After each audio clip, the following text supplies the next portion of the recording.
भक्ति की वाणी 605। लोग कहते हैं वह गूंगा था, भक्त कहते हैं वह गूंगे का गुड़ था। गुड़ एक पदार्थ जिसमें मिठास है। कोई भी एंगल से, कहीं से भी उसको हम खाते हैं तो वो मीठा ही लगता है। वो है गुड़, कोई भी एंगल से। यहां गुरुदेव बात कर रहे हैं, किसकी बात कर रहे हैं? लोग कहते हैं वह गूंगा था,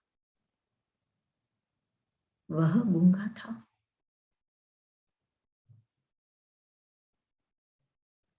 गुरुदेव बाबा जी की तरफ भी इशारा कर रहे हैं,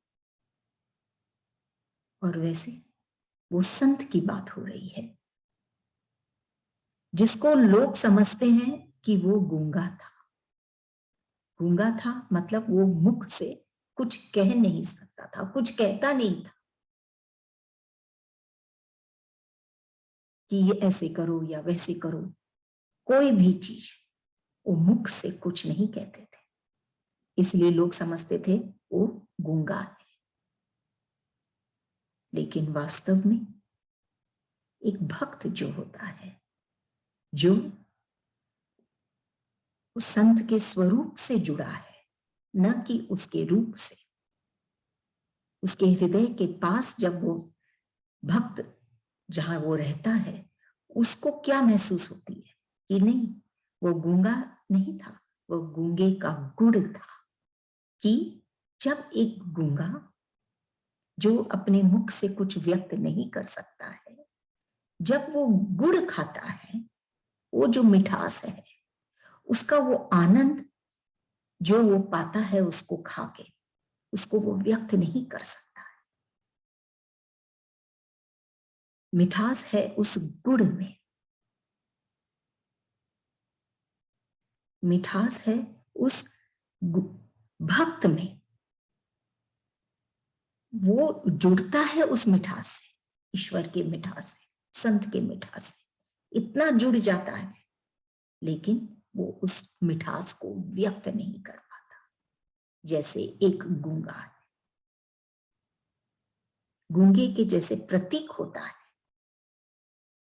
क्योंकि शब्द नहीं उस आनंद का वर्णन करने।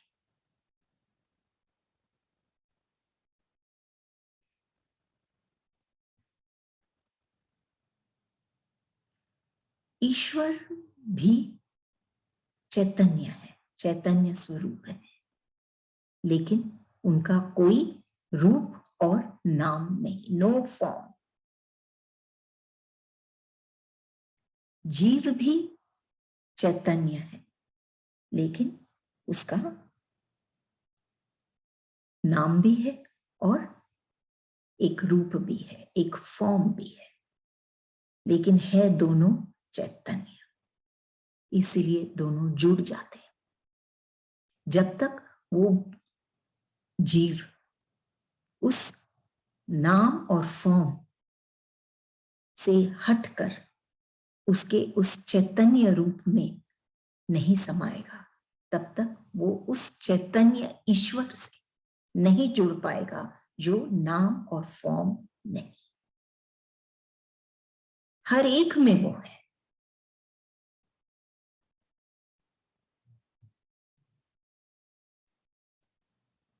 शिवरात्रि है आज। शिवजी जब वो अपनी तीसरा जो नेत्र जो है वो जब खोलते थे, तो कामदेव को भी वो खत्म कर दिए। कि जब वो ज्ञान का प्रतीक है, कि जब वो ज्ञान खुलता है, वो रहस्य खुलता है कि मैं भी चैतन्य स्वरूप हूं, तब वो काम जो है, जो उसको भटका रहा था इस नाम और फॉर्म में, रूप में, वो खत्म हो जाता है। तिरोहित हो जाता है और वो उस चैतन्य रूप में एक हो जाता है, स्थित हो जाता है। तब ये वाणी जैसे कह रही है, ऐसे जन जो भक्त हो गए हैं, जो अपने इस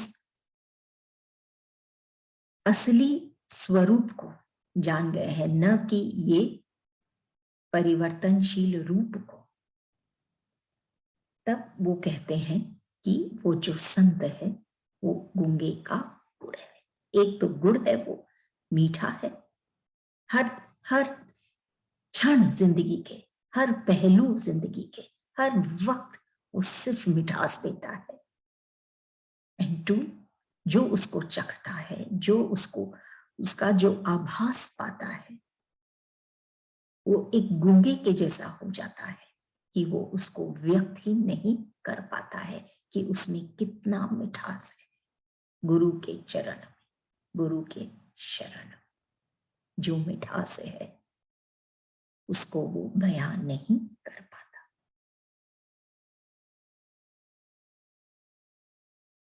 एक चीज हमको समझना है, गुरुदेव कह रहे हैं कि हर एक जीव जो आया है इस संसार में वो एक अभिनेता है, एक्टर है, और उसको अपना रोल प्ले करना है, अदा करना है उसका अभिनय। लेकिन ये चीज ध्यान रहे कि डायरेक्टर ईश्वर है। जैसे ईश्वर चाहते हैं वैसे ही उसको, और उसका वो जो रोल है, चाहे वो माँ का हो, पिता का हो, भाई का हो, और कुछ भी हो, ईश्वर की डायरेक्टरशिप में ही वो रोल को अदा करना समझ ले तो वो रोल बहुत अच्छे से वो अदा कर पाएगा। ईश्वर की डायरेक्टरशिप कैसे करना, क्या करना, सब कुछ उसके लिए बहुत सहज हो जाएगा। ऐसा है ये भक्त जो ये कह सकता है कि वो गूंगा नहीं बल्कि वो गूंगे का गुड़ है। वो तो बहुत मीठा है, और वो खुद गूंगा नहीं, वो जो उसके मिठास को चखता है वो गूंगा बन जाता है। अगली वाणी 606। नाम पर मेले, नाम पर मेले और मेल होते आए हैं और होते रहेंगे। नाम पर मेले कि हम देखते हैं संसार में अधिकतर लोग सिर्फ ईश्वर का नाम लेते हैं, और बहुत जन ये सिर्फ नाम ले लेकर इकट्ठे भी होते हैं, मेले भी होते हैं, लेकिन वो बाहर में तो सब जुड़ जाते हैं, लेकिन भीतर में वो अपने इष्ट से नहीं मिल पाते। नाम पर मेले और मेल होते आए कि सिर्फ नाम पर ये मेले और ये मेल होते आए। नाम पर मेले क्वेश्चन मार्क है कि कोई नाम पर मेले, क्योंकि क्या होता है कि जब वो मेल करने लग जाता है, ये मेले सब होने लग जाते हैं ईश्वर के नाम पर, कि आज ईश्वर को याद कर रहे हैं तो सब इकट्ठे हो गए और सिर्फ उसका नाम ले रहे हैं। धीरे धीरे वो जो जन है उनके अंदर भी वो अहंकार आने लग जाता है, वो प्रशंसा होने लग जाती है उनकी, और उस प्रशंसा को बरकरार रखने के लिए वो और मेले करते हैं और नाम लेते हैं, लेकिन भीतर में कुछ नहीं पाते। सिर्फ उनका अहंकार को ही क्या कहें फीड होता है, और भीतर में वो ऐसे के ऐसे उनके भीतर में वो ठेस बनी रहती है, वो आनंद नहीं रहता, सिर्फ मेले करते रहता है, बाहर में मेल करता रहता है, बाहर में मेल करता नहीं, भीतर में अपने इष्ट के साथ, अन्य लोगों के साथ मेल करता रहता है, जहां उसको अपनी ही मैं उसकी आगे आती है, और उसी में रमा रहता है। और ऐसे ही मेले होते रहेंगे, लेकिन एक जो वास्तव में एक भक्त रहते, वो बाहर में मेले की उसको आवश्यकता ही नहीं, वो तो भीतर में अपने इष्ट से वो तो मेल करता है और उसी में वो प्रतिष्ठित हो जाता है। अलग से उसका नाम या उसकी प्रशंसा का उसको कोई प्रधानता नहीं, उसके लिए तो सिर्फ उसका इष्ट है, वही जरूरी है। और मेल भी सिर्फ उसी से, मेले भी उसी से, वो उससे जुड़ जाता है। तो ना तो वो अकेला है कि मेले में भी वो अकेला है, और न कभी वो अकेला है, हमेशा अपने इष्ट के साथ जुड़ा है। ये स्थिति बन जाती है एक भक्त की। लेकिन जो सिर्फ नाम पर मेले करते हैं, सिर्फ दिखाने के लिए कि ईश्वर को वो याद कर रहे हैं, और इतने मेले और का आयोजन करते हैं, इतने लोग इकट्ठे होते हैं, लेकिन कुछ नहीं पाते, सिर्फ मेल करते हैं औरों से और अपने खुद के अहंकार से, और कुछ नहीं।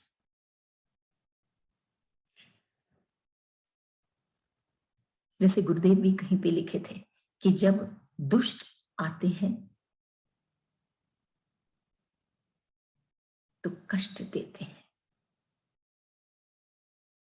ये हम देखते आ रहे हैं त्रेता से कि जब दुष्ट आते हैं तो वो कष्ट देते हैं, लेकिन जब संत जाते हैं तो कष्ट होता है।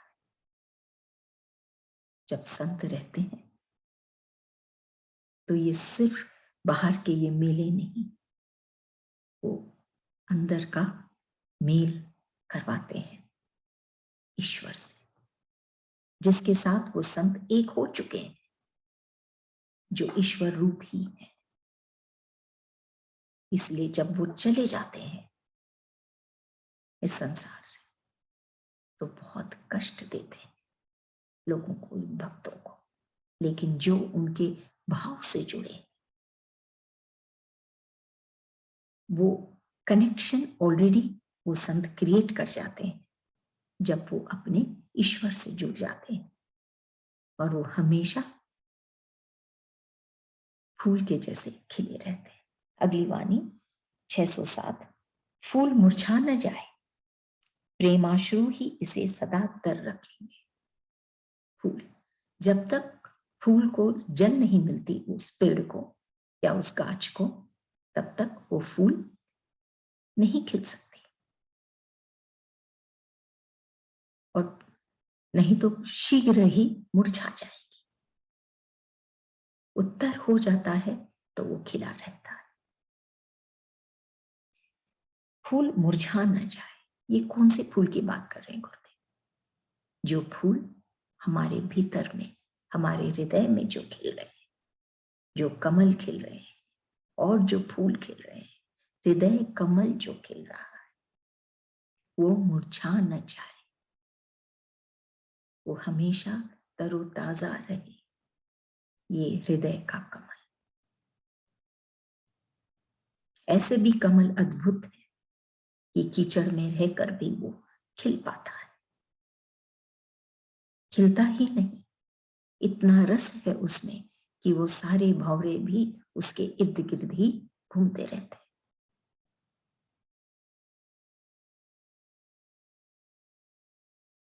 ऐसा हृदय हमारा खिल जाए कि वो कभी मुरझा न पाए। स्थूल में हो सकता है वो फूल मुरझा भी जाए, लेकिन सूक्ष्म में जो हमारे भीतर की जो प्रकृति है, उसमें जो फूल खिलते हैं वो मुरझा न जाए, मतलब कि वो हमेशा ताजा भी रह सकते हैं। कैसे? प्रेमाश्रु ही इसे सदा तर रखे, कि जब उसको प्रेम आंसू, वो जल जो भीतर में, वो प्रेम के आंसू, प्रेम के आंसू, प्रेम उमड़ने के कारण, वो भाव उमड़ने के कारण भीतर में वो जो तरलता आती है, उसके कारण वो फूल, हृदय का जो कमल है वो कभी मुरझाता नहीं, हमेशा ताजा रहता है। कहते हैं भक्त भगवान हर एक पर कृपा करते हैं। कैसे, किस पर? एक जो विषयी है, विषयी जो खोजता ही रहता है, ढूंढता ही रहता है, जैसे मृग, या साधक। साधक को कंपेयर किया गया है एक गाय के साथ, या फिर एक सिद्ध पुरुष। साधक हो, सिद्ध हो, चाहे विषयी हो। सिद्ध जैसे बैल, क्योंकि धर्म का प्रतीक है ये बैल। ये सब पे ईश्वर कृपा करते हैं, हर एक पर, चाहे वो सिद्ध हो, साधक हो, चाहे वो विषयी क्यों ना। कैसे कि जब उनकी बंसी बजती है तो ये सब को वो, उनके मन को, उनके चित्त को वो चुरा लेते हैं, मुक्त हो जाते हैं। तभी ईश्वर सब पर कृपा करते हैं जो उन्हें याद करता है, जो उनकी बांसुरी की मधुर ध्वनि को अपने भीतर सुनता है, जो प्रेम शुरू से उसको अपने हृदय को भिगाता है। उसका हृदय कमल हमेशा खिला रहता है और वो जीवन में भरपूर आनंद, सिर्फ आनंद पाता है। फूल मुरझा न जाए, प्रेमाश्रु ही इसे सदा तर रखेंगे। वो प्रेम ही है, प्रेम के आंसू ही है। प्रेम में स्वतः ही वो आंसू आने लग जाते हैं। कौन से आंसू? प्रेम के आंसू। वो अलग है संसार के आंसू से। बिना वो आंसू के ईश्वर को पाना बहुत कठिन, असंभव है। ये प्रेम के आंसू जब स्वतः बहने लग जाते हैं भाव के आंखों से,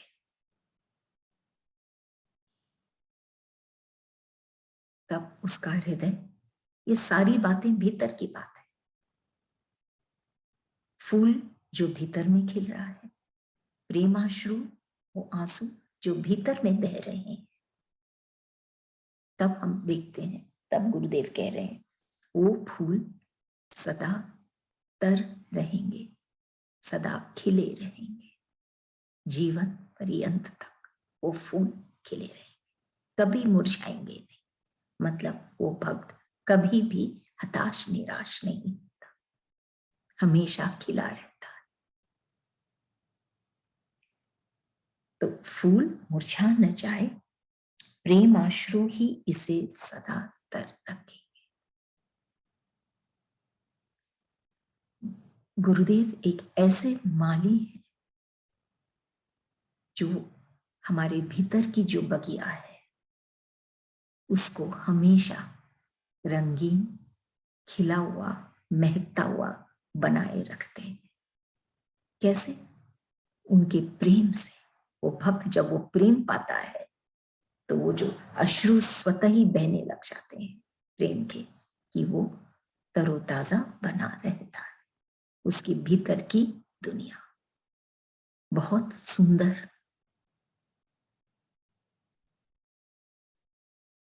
सत्य, सत्य के जैसे जो सुंदर है, और वही शिव है। शिव ही सुंदर है और सत्य, उसी में वो स्थित हो जाते हैं।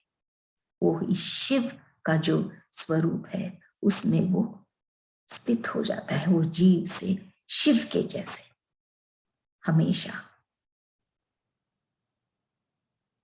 खिलने लग जाता है। अगली वाणी 608। तुम स्त्री हो या पुरुष, मैं उत्तम पुरुष पुरुषोत्तम। कोई मुझे मां कहता है, कोई पिता कहकर पुकारता है। पुकार मेरी है, मां बाप उनका संबोधन मात्र है। क्या कह रहे हैं इसमें गुरुदेव, इस वाणी में गुरुदेव कि ईश्वर से पूछता है वो भक्त कि तुम स्त्री हो या पुरुष। उस संत से पूछता है या वो उसके इष्ट से पूछता है, प्रभु से पूछता है कि तुम स्त्री हो या पुरुष। क्या कहते हैं? मैं उत्तम पुरुष पुरुषोत्तम। न स्त्री हूं न पुरुष हूं, मैं तो वो उत्तम पुरुष हूं। उत्तम पुरुष कौन? वो शिव, वो ईश्वर जो पुरुषोत्तम है, सब पुरुषों में सबसे उत्तम है, वो है ईश्वर। बोले कि मैं उत्तम पुरुष पुरुषोत्तम। कोई मुझे मां कहता है, कोई पिता कहकर पुकारता है। प्रभु है, मैं पुरुष, उत्तम पुरुष पुरुषोत्तम का तात्पर्य कि वो तो एक वो प्रभु है, ईश्वर है। और कोई ईश्वर को मां कहता है, कोई पिता कह के पुकारता है। इससे ये समझ में आ रहा है कि ना जिस भाव में वो भक्त है या उस ईश्वर को देखता है, वो उसी से उसको संबोधित करता है या पुकारता है।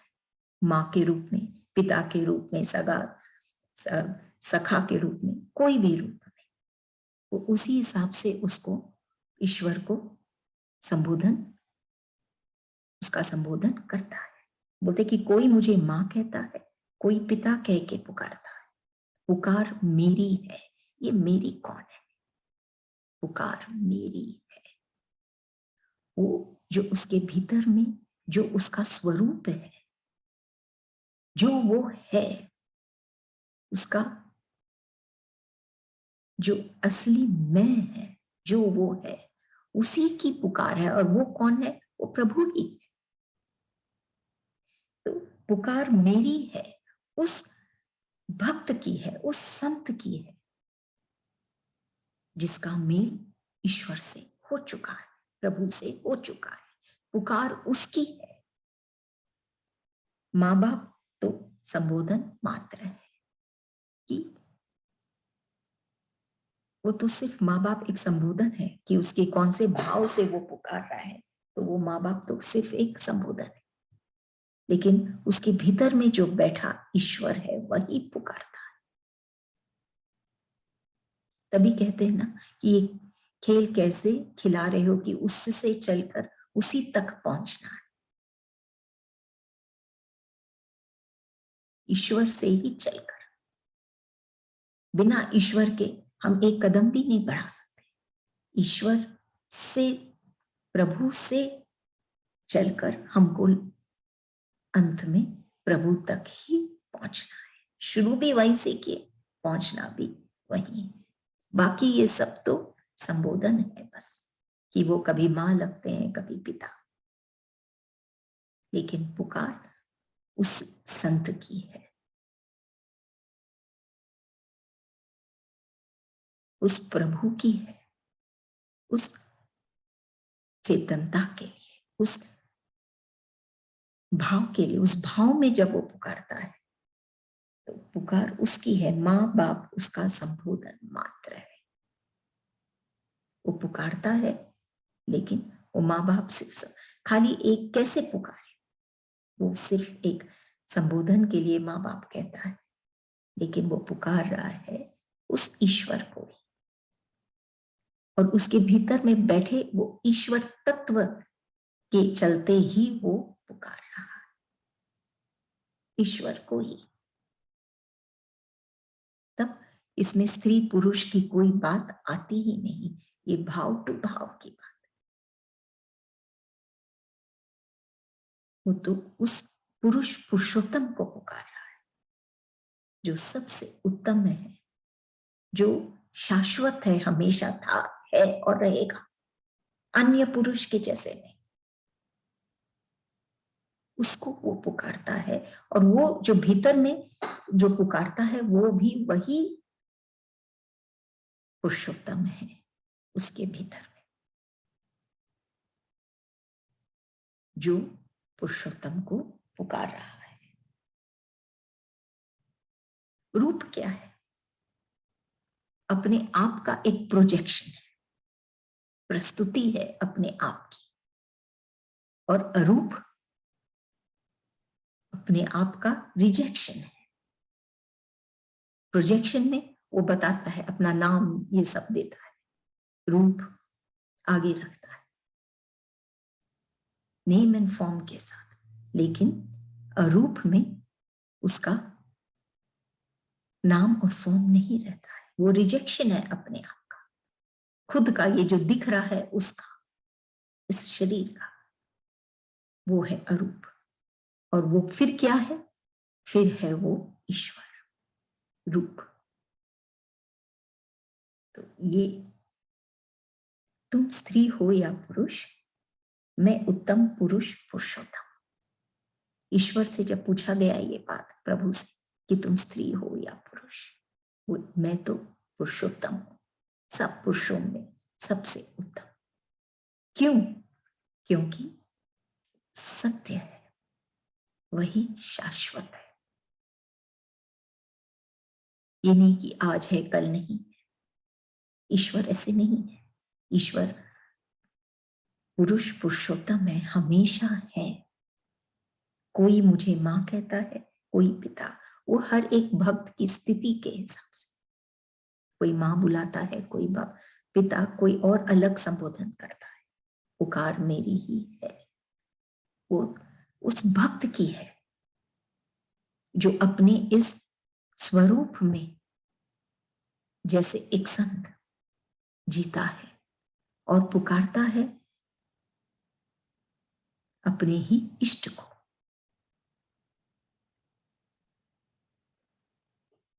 पुकार मेरी ही है, माँ बाप उनका संबोधन मात्र है।